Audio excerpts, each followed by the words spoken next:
आज का बाइबल का वचन निर्गमन ग्रंथ अध्याय 2 वचन 1 से 15 और आज का सुसमाचार सन्मति के अनुसार अध्याय 11 वचन 20 से 24।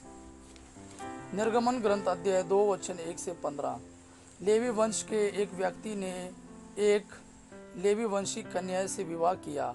उसकी पत्नी गर्भवती हुई और उसको एक पुत्र उत्पन्न हुआ।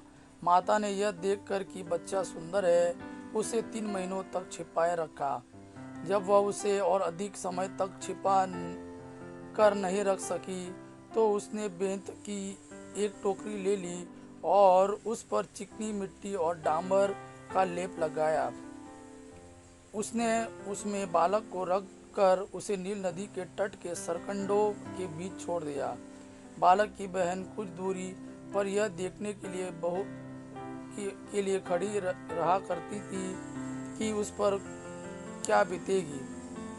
बालक की बहन कुछ दूर पर यह देखने के लिए खड़ी रहा करती कि उस पर क्या बीतेगी। फिरौन की पुत्री नील नदी में स्नान करने आई। इस बीच उसकी सखियां नदी के किनारे घूमती रही। उसने सरकंडों के बीच उस टोकरी को देखा और अपनी दासी को उससे ले आने को भेजा। उसने उसे खोलकर देखा कि उसमें एक रोता हुआ बालक पड़ा है। उसे तरस आया और उसने कहा, यह इब्रानियों का कोई बालक होगा।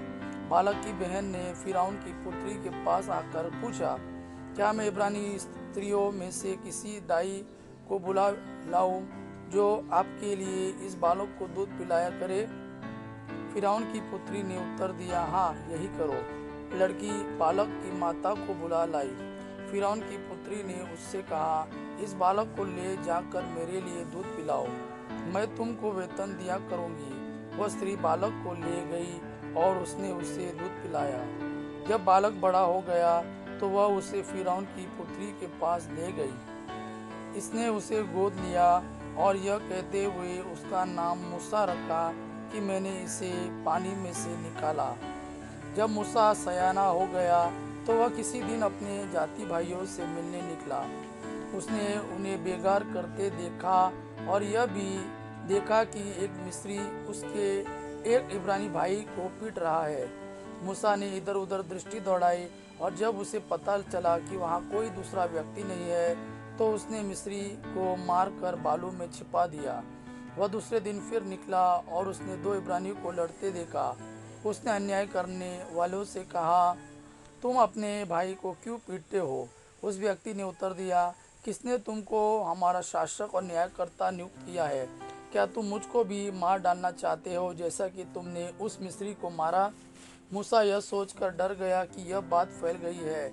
फिरौन को भी इसका पता चला और उसने मूसा को मार डालना चाहा। मूसा फिरौन के अधिकार क्षेत्र से भाग निकला और मिद्यान देश में बसने गया।